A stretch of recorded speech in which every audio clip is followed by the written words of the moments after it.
Good day and welcome to another edition of Seekers of Meaning, the podcast TV arm of Jewish Sacred Aging. I'm your host, Rabbi Richard Adras. Thank you very, very much for joining us in what I'm sure will be a very, very important, relevant, and meaningful conversation with our guest, Iris Waichler. It's Waichler. You were very close. Waichler, okay.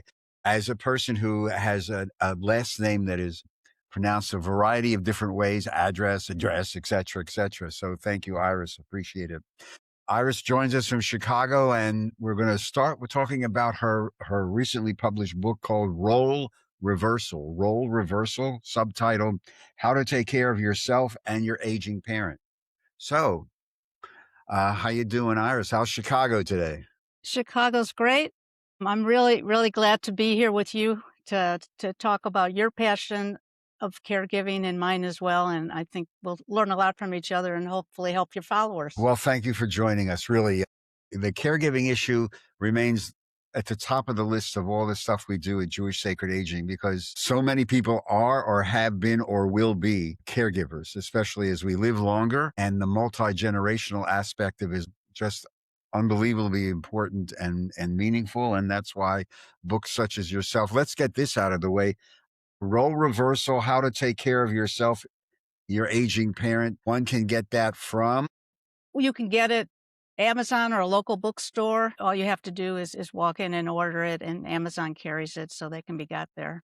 Why the title? What's with the title Role Reversal?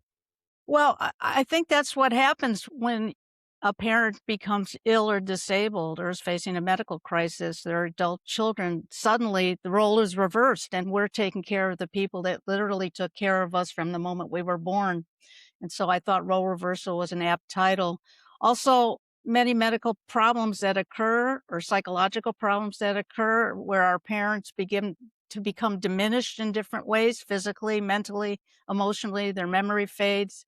So they begin to become a little bit more childlike, and then we have to step up and assume the parenting role. And, in terms of what you were saying a moment ago, Rabbi, I just looked at some statistics about how many caregivers there are because things are changing. It's incredible. 10,000 people a day right now in the U.S. are turning 65 every day. And currently, there's between 53 and 55 million caregivers, and 65% of them are women. What they're predicting is by 2050 that we will need 88 million caregivers. And right now, it's a daunting task to get people to be able to have the tools they need to be good caregivers. So. Well, one of the frustrating things is this society, if I can make a generalization, you'll tell me if I'm totally off base. American society is not prepared for this. I could not agree more. And for some reason, well, that's another podcast. The governmental agencies and state agency, with rare exceptions, state by state, and certainly in Washington, either they don't want to deal with it or they can't because it's just too overwhelming. And yet, if you take a look at all the people in government, you and I both know that so many of them are literally, they're walking this walk now. Again, I could not agree more with you. And it's just one of the mystery of life questions of saying, wait a minute, you know exactly what's going on. Why don't we have a federal tax credit for caregivers? Why don't we have a federal tax credit for, because the economic impact, if I have to take care of my mom or dad now and miss work and take the time, where does that stand about those tax credits?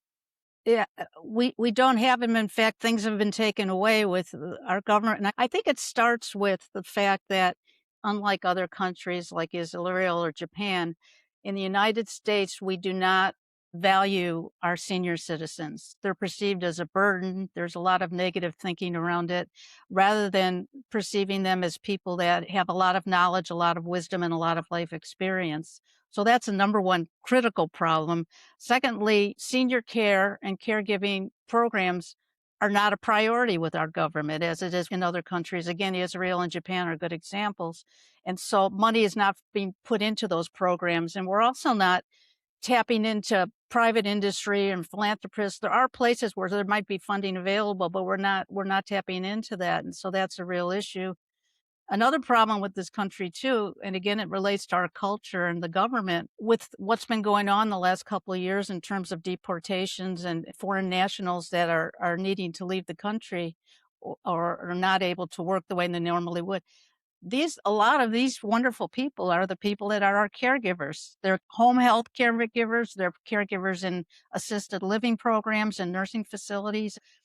The gaps are growing greater. The crevices is opening up instead of more and more help, we have less and less. So let me go back to the transition thing. Walk me through that scenario of it comes now the reality that I'm taking care of my parent. Let's just say for the sake of argument, my mom. I can no longer take care of her. Um, and we're going to look for an assisted living facility. Okay? Walk me through that transition because that is a huge transition. It is. And I'm gonna tell you one of the biggest mistakes in my experience that caregivers make. That conversation about what should be happening and at that moment should have been held years before. Correct? The caregiver conversation needs to start early when the person you're taking care of is young and is healthy, and it should be a collaboration rather than a confrontation. So one of the greatest gifts parents can give their adult children is to sit down and say, "This is what I want to happen." So as a potential caregiver, and I've had this conversation with my 26-year-old daughter, as a adult child of an aging person, I would say, sit down and say, I've been thinking about you. I love you. I care about you. I want to know as you get older, God forbid a crisis should happen, well, how do you perceive yourself aging in place? And that means, do you want to stay at home? Do you want to have a family member take care of you? Would you be open to having non-family members, healthcare specialists take care of you? Would you be open if you needed more specific medical care? Would you be open to an assisted living program or a nursing home if you needed more care? So that's the first thing I would say. You start before that crisis because when you're in crisis mode, you make hasty decisions and they're not always good. Back to your question about assisted living. I was caregiver for my mom and my dad. What I did was, I did some research about what my dad wanted. My mom got sick very early, and we could not have this conversation. And so my father and I made sure that we did, and I was his primary caregiver. So I, on my own, researched which assisted living programs in the area were good ones for him, meaning they had good quality care, they had programs for him. It was an area where he could get out and walk around. It's by the lake, so he could get out because he liked to exercise. They had an exercise program. He was a World War II vet, so I wanted to make sure there was a place he could go where there were other veterans. Food was the most important thing in his life. Family number 1, food number 2. What, I arranged was I narrowed it down to 2 places, and I arranged for us to have a meal at both of those places. Right.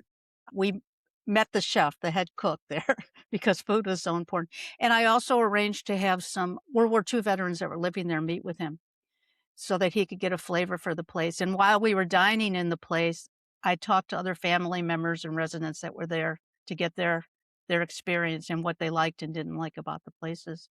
Again, this was all in collaboration with my dad, and then I said to him, "Which of these places do you feel most comfortable?" So I would say go to the places that are potential, narrow them down, find out what specifically your loved one is looking for. Is socialization a huge thing for them? Then are there a lot of social programs?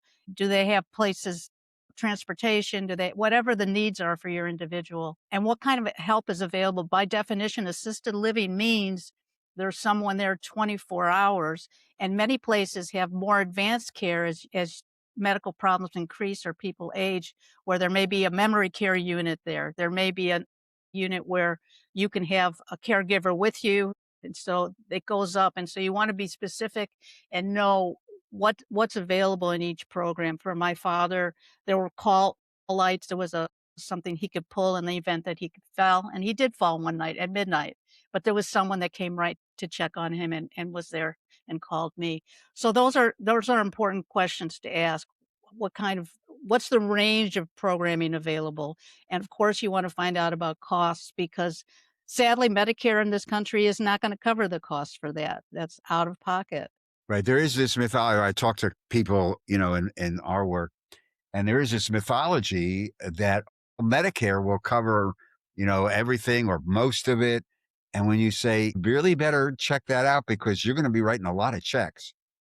And it really True. shocks people. It's like when you bring in somebody for home health care and the fact that you usually have to write those checks to whatever organization. So, what do we call the economics of aging? Yes. There's a lot of sticker shock.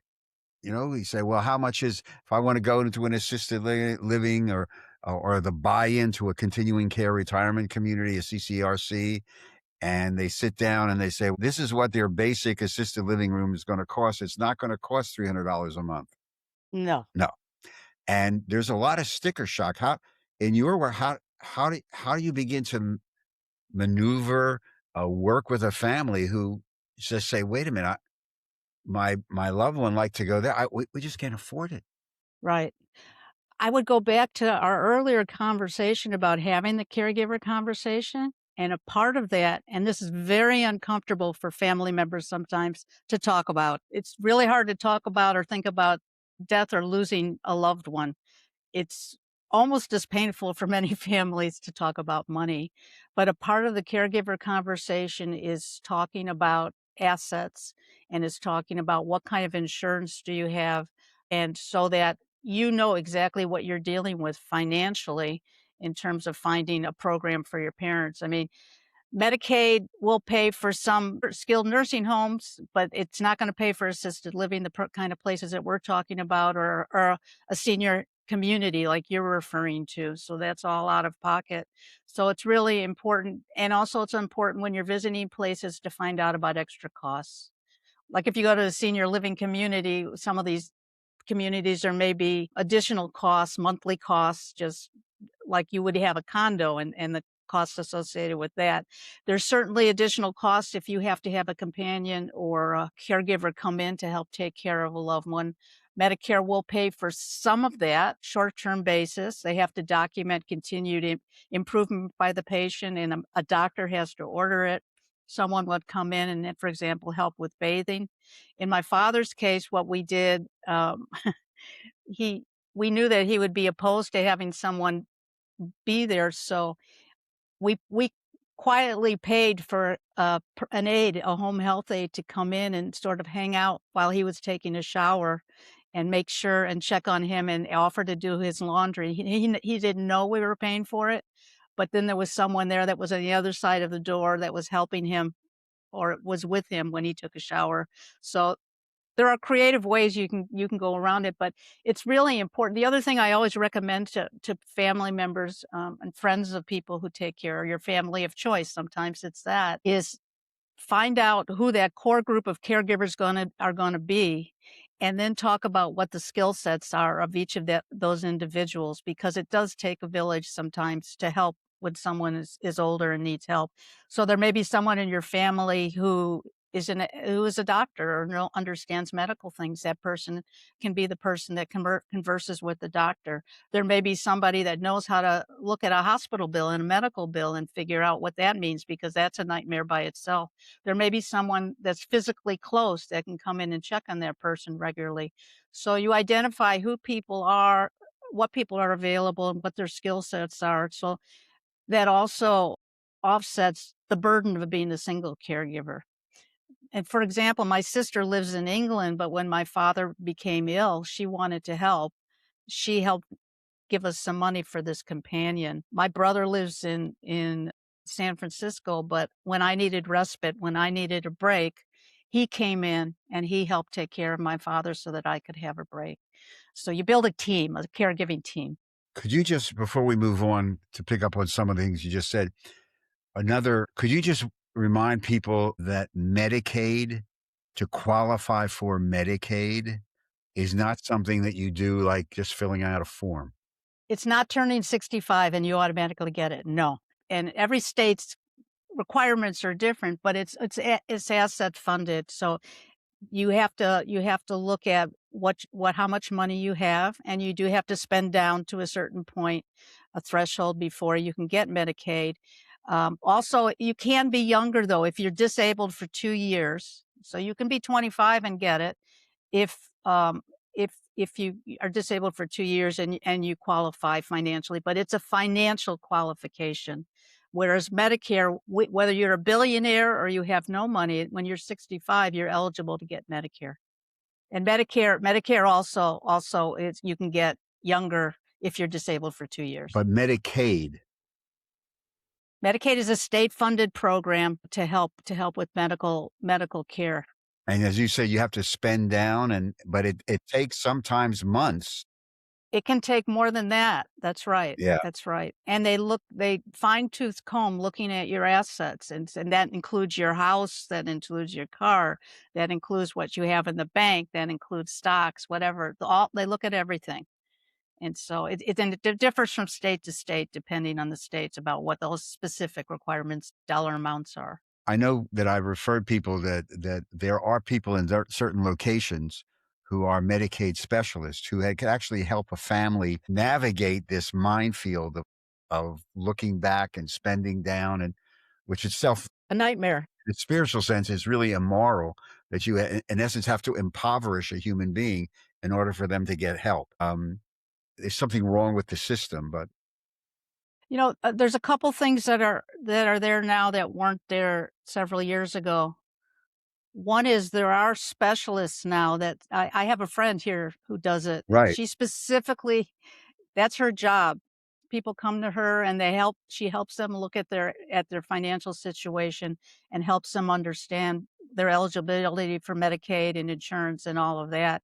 Also, there are attorneys like elder care law attorneys that specialize in this that can help break it down too. There's also a program called aginglifecare.org. It's online and it doesn't matter what state you're in. You just put in the zip code and they will they will show you experts, geriatric care experts that are in your area. Often they're social workers, they may be nurses, but they can come in and they can help walk you through what you need to know about this and also to find the right place to go, what level of care, where to find it, what programs are best in your community. Yeah, I want to reiterate that if you're in a situation or a location, and not everybody is, with really good elder care attorneys, they can be lifesavers. There's Absolutely. a fee, but and that goes back to the economics of aging, which is again another conversation. Hours of conversation. There are so many of these very delicate conversations that take place as we take care of our parent, especially. And it's not only a parent, it's a spouse or, God forbid, a child. The caregiving arena covers a tremendous amount of possibilities. You mentioned respite care, and you talk about this in the book. Talk to me a little bit about protecting yourself, self care as a caregiver, self care. I mentioned earlier that 65% of caregivers are women. And women are wonderful at taking care of other people, but not so great taking care of themselves. One of the largest challenges of caregiving is burnout. And we get burned out because we can't say no when our loved one asks us to do something or we know we need to do something. And it's really important to preempt burnout, to be aware of what's going on with us physically, emotionally, and mentally when we're caregivers.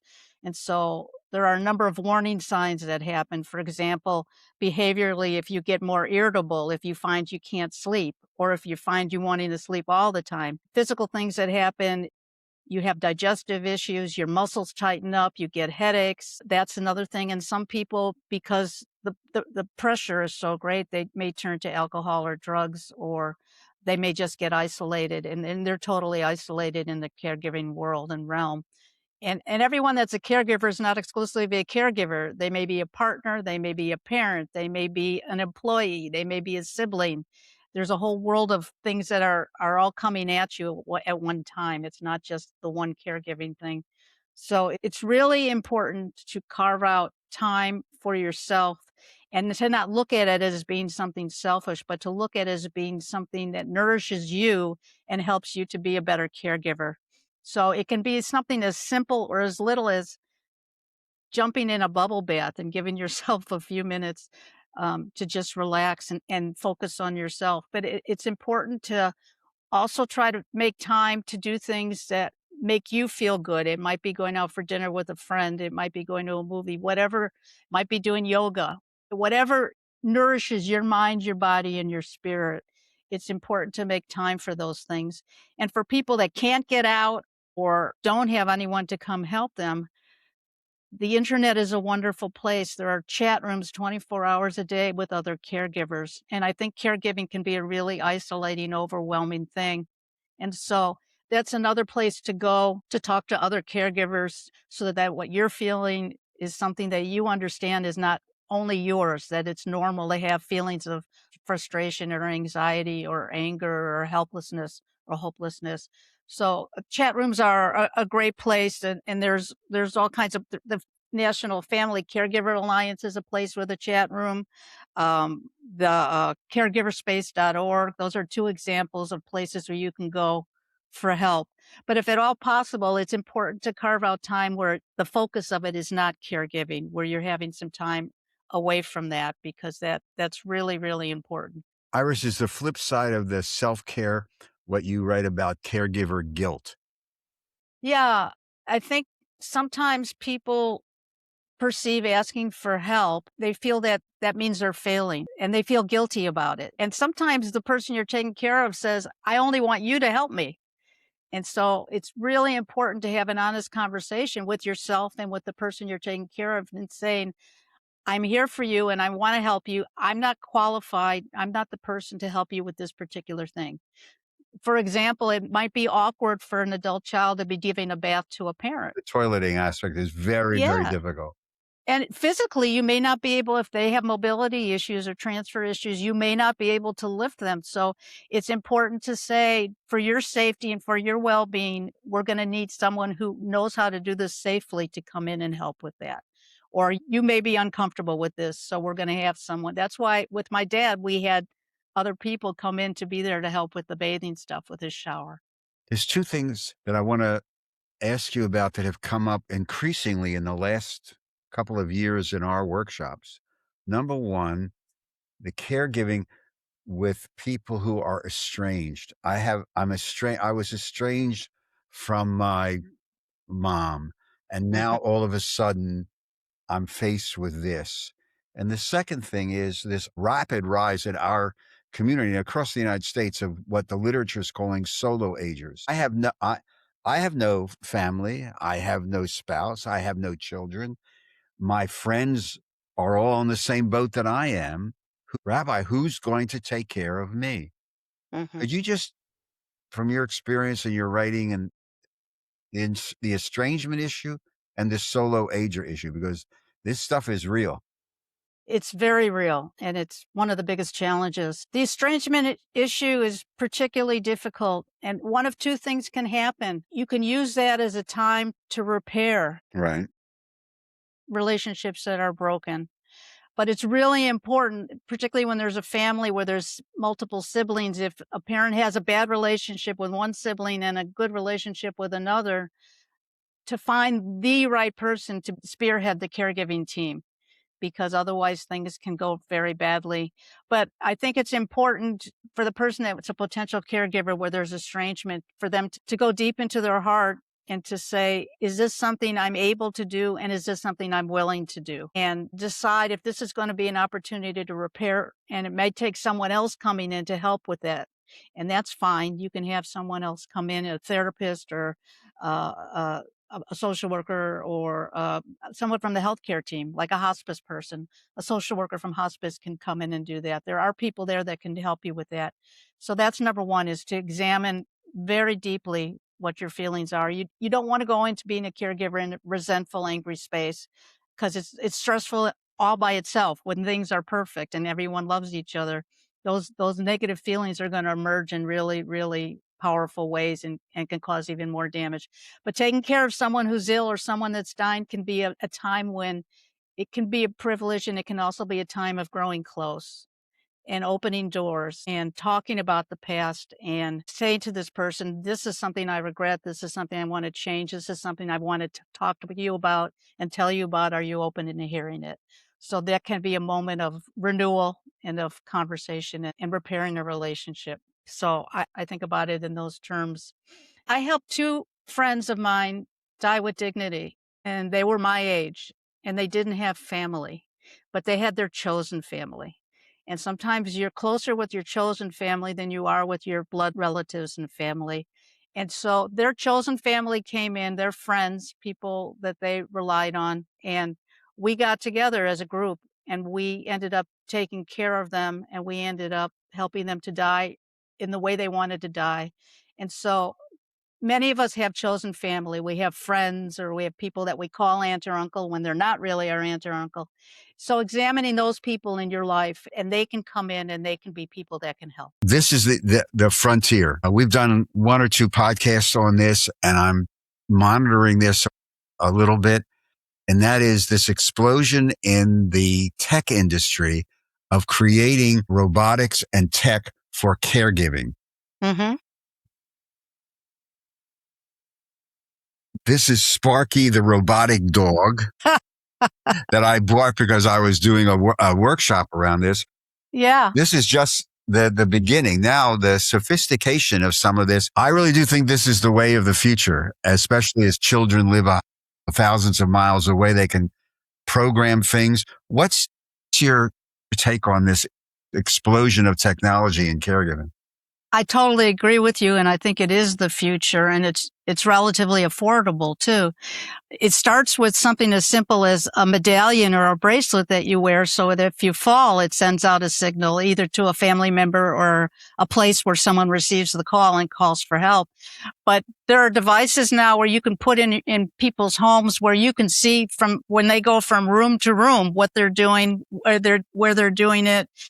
There's all kinds of monitoring devices and things, and they're getting more sophisticated so that if you know what your parents' habits are and they're in bed till 10:30 and you know they don't sleep late because you have devices around their home that show their movement, then you know that something's wrong and you can have someone check on them.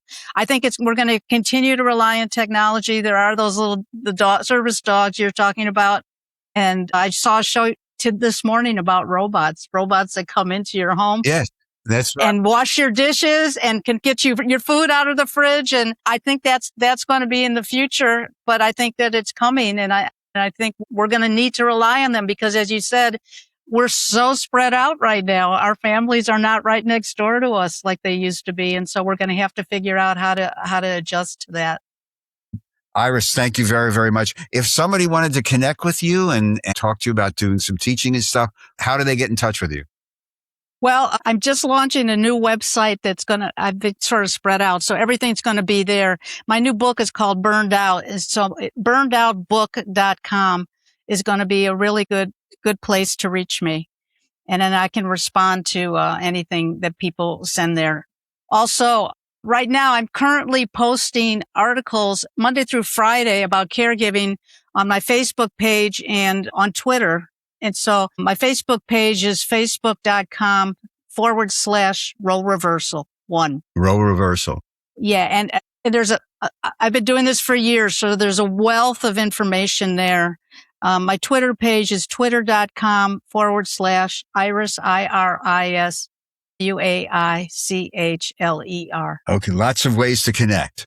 Yes. Iris, thank you very, very much. This is it's been a pleasure. Just the beginning. There's just so much, but I really thank you for just giving us another great introduction to what so many of our families and the people who are watching and listening they're living it every day.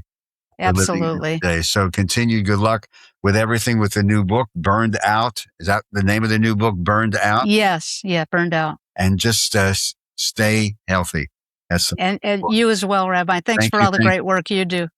To all of you, thank you again for joining us on today's edition of The Seekers of Meaning, the podcast TV arm of Jewish Sacred Aging. If you have a comment or a concern or suggestion for future programming, just email me at rabbiaddress@jewishsacredaging.com. Use the same email if you or your organization would like to sponsor some of our podcasts.